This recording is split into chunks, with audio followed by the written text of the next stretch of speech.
Abra sua Bíblia comigo, por gentileza, no livro de Salmos, capítulo de número 51. Iremos ler a partir do versículo de número 10. Livro de Salmos, capítulo de número 51, a partir do versículo 10, vai dizer assim: Cria em mim, ó Deus, um coração puro, e renova em mim um espírito reto. Não me lances fora da tua presença, e não retires de mim o seu Espírito Santo. Torna a dar-me a alegria da tua salvação, e sustém-me com um espírito voluntário. Eu quero repetir apenas esse versículo de número 11, que diz assim: não me lances fora da tua presença, e não retires de mim o teu Espírito Santo. Graças a Deus. Deus, quero agradecer a Ti essa noite por essa palavra, Senhor. Pai, em nome de Jesus, que o Senhor possa falar à sua igreja de uma forma sobrenatural e extraordinária, da mesma forma que o Senhor falou ao meu coração através dessa palavra, Deus. Pai, o ambiente já é favorável ao Teu agir. Os nossos corações já estão abertos, meu Deus, para receber a Tua palavra.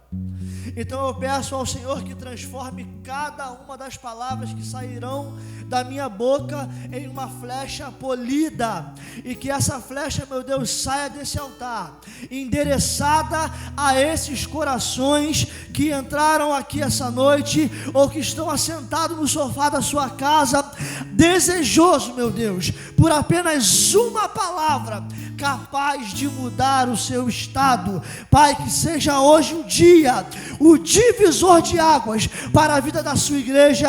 É o que eu te peço e já te agradeço em nome de Jesus. E você diz amém. Glória a Deus.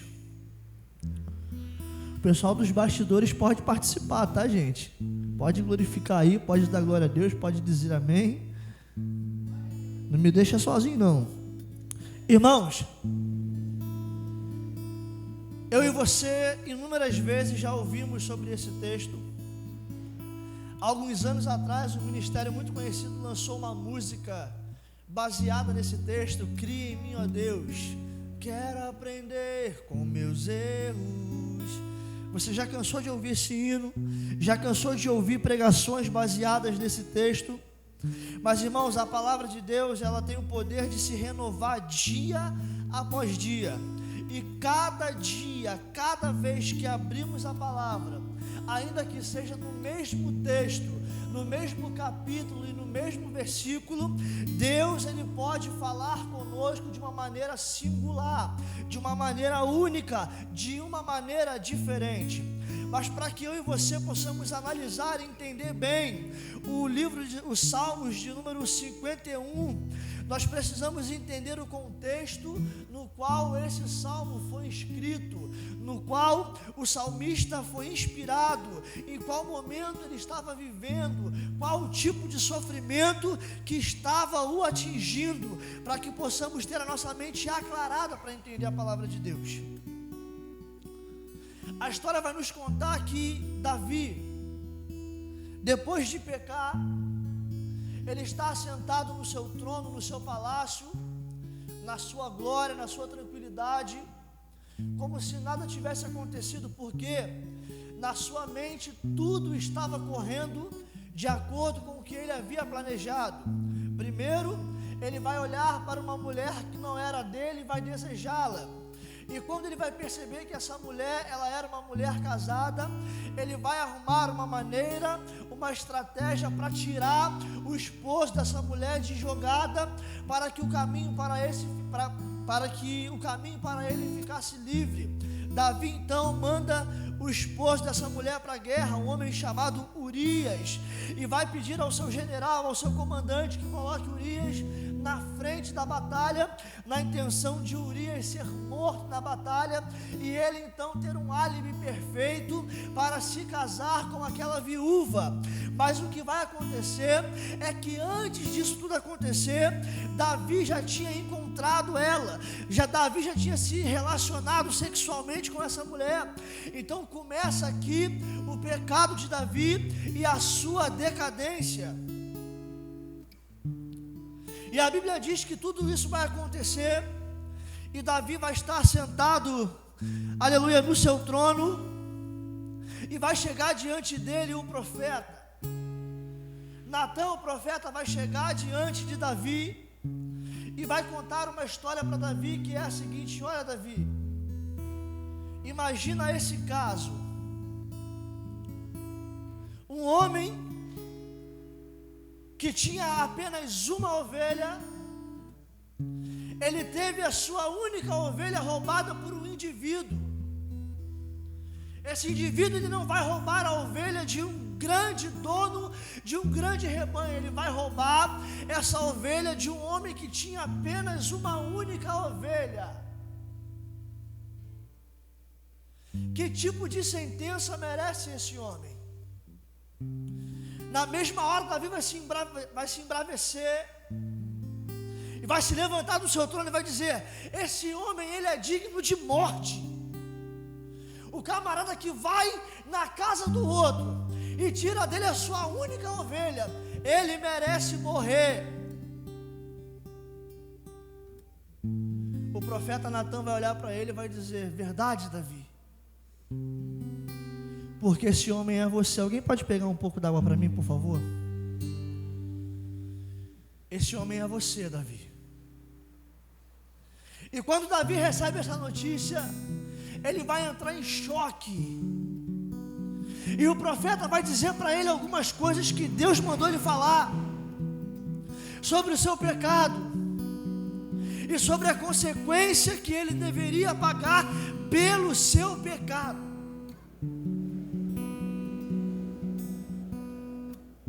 A Bíblia diz que Davi, ele vai rasgar o seu manto real. Davi, ele vai se vestir de saco, vai se assentar nas cinzas e vai começar a clamar pela misericórdia de Deus, porque a sentença que Deus tinha dado a Davi era algo muito duro. O profeta de Deus vai dizer: olha, Davi, eu posso te perdoar, mas o fruto do pecado vai ter que morrer, e por causa do seu pecado vai haver dissensão o resto da sua vida dentro da sua casa. Os seus filhos se voltarão uns contra os outros e se voltarão contra você, e a espada nunca mais se apartará da sua casa. Davi se desespera, meu irmão. Só que Davi, ele entendia e ele conhecia o Deus que ele servia. Sabe por que eu falo isso? Porque Davi estava vivendo no tempo do Antigo Testamento, aonde a única forma de se haver um aplacamento, aleluia, de um pecado, de haver a remissão por um pecado cometido, era o indivíduo pecador pegar um animal puro, seja um cordeiro, seja um cabrito, seja um bezerro, seja uma ovelha, seja um pombo, levar até o tabernáculo, até o sumo sacerdote, para que esse indivíduo oferecesse a Deus esse animal em sacrifício pelo pecado dele. Eu imagino que por causa desse pecado, Davi, ele teria que arrumar um rebanho. Não haveriam mais aves nos céus, de tanto sacrifício que Davi deveria ter que fazer para obter o perdão divino. Mas alguma vez ele ouviu falar de um Deus de misericórdia. Então ele não vai pegar animal nenhum, ele vai simplesmente rasgar o seu coração, rasgar as suas vestes, se despojar de toda a sua glória e confessar o seu pecado diante do Senhor. E sabe o que acontece? Davi alcança o perdão.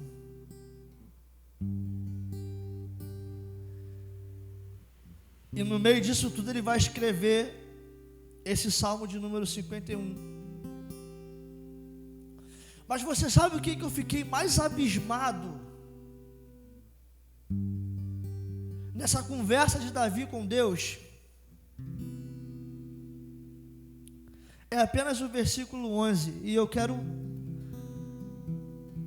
simplificar essa pregação nesse versículo 11. Davi vai dizer assim: não me lance fora da tua presença, e não retires de mim o teu Espírito Santo. Irmãos, você sabe quem foi Davi? Davi foi considerado um dos maiores reis da história de Israel. Davi foi o maior estrategista em batalha. Davi, ele foi um menino que com apenas uma pedra ele matou um gigante. Davi tinha uma história belíssima, irmãos. Davi era um homem renomado. Davi tinha tudo o que ele queria aos seus pés, apenas com um estalo de dedo.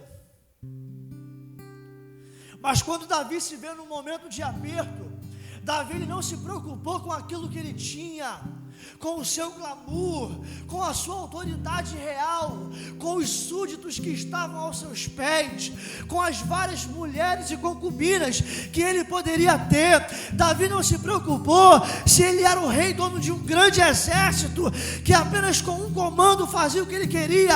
Davi ele se preocupou em não perder a presença de Deus. Aleluia, nada para ele era mais importante do que a presença de Deus. Meu irmão, muitos de nós temos nos frustrado e temos parado no meio do caminho, porque no meio do caminho temos mais importância a certas coisas do que a presença de Deus.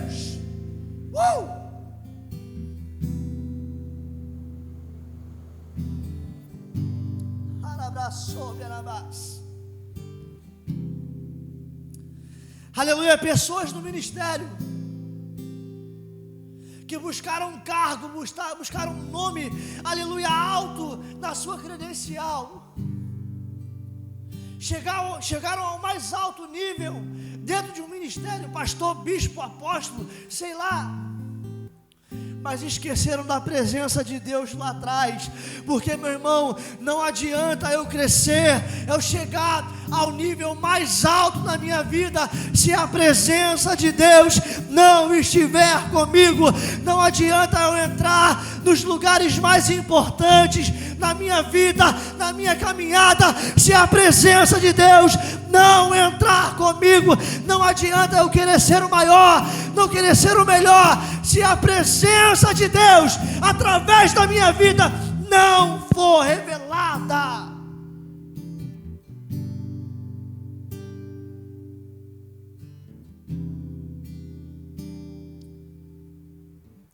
Aleluia, não me lances fora da tua presença.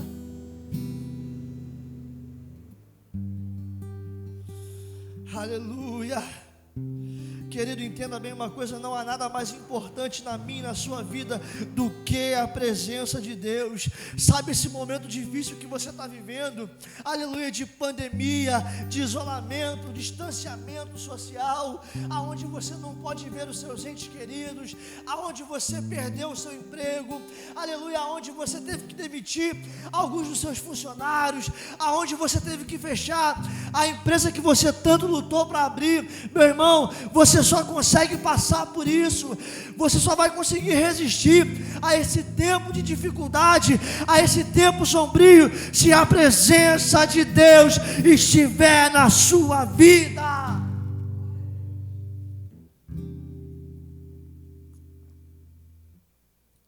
Aleluia. De repente você está na sua casa agora assistindo essa live, e só Deus sabe como está o seu coração, por influência dos dias difíceis que você está vivendo. Aleluia. Mas você pode não ver, mas a presença dele está aí do teu lado.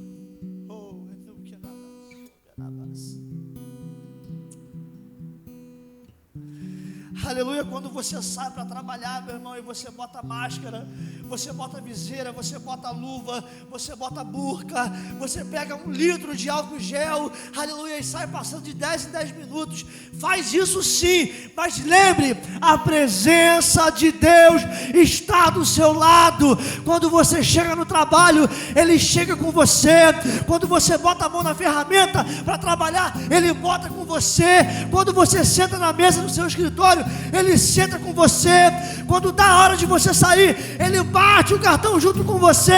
Ele entra no seu carro junto com você. Ele está com você.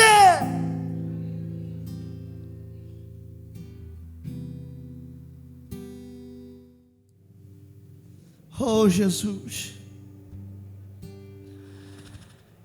E não retires de mim o seu Santo Espírito.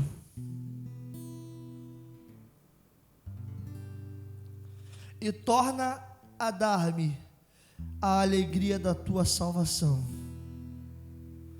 E sustém-me com o espírito voluntário. Irmãos, de repente os dias maus levou a sua alegria. Oh, Deus. De repente o pecado e a vergonha pelo seu pecado tirou a sua alegria, tirou o seu vigor, tirou o seu ânimo de caminhar. Você está em casa, mas só você e Deus sabe que o seu pensamento é de quando isso tudo voltar, você não voltar. Aleluia. Eu sinto que Deus está falando com alguém essa noite. De repente você parou para assistir essa live, mas você não queria assistir, porque o seu foco já mudou, já não é mais em Deus. E você tem a desculpa perfeita: o seu pecado, o afastamento pela pandemia.